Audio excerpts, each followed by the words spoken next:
Hi guys, good morning. Cruise Control, Mark's Garage.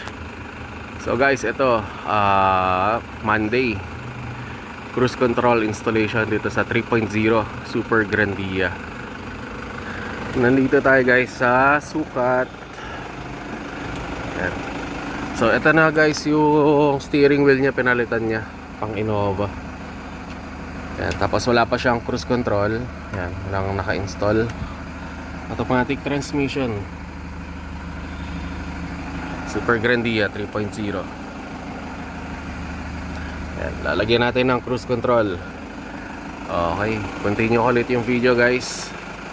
So dito guys, wala tayong splicing, walang cutting. Okay, walang madadamage sa wires nyo. Okay, basta si cruise control Marks ang gumawa. Okay, thank you. Continue ulit. Hi guys, good morning. Cruise Control, Mark's Garage.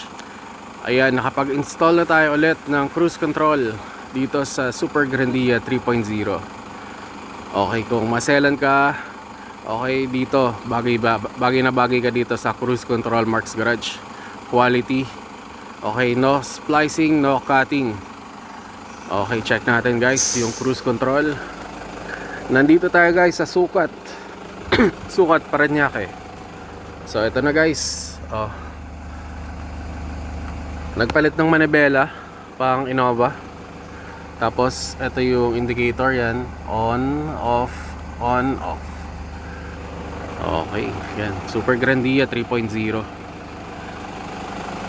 No splicing, no cutting. Okay, pwedeng sa maselan guys. Pwede sa maselan.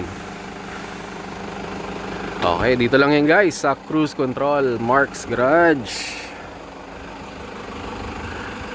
Yes.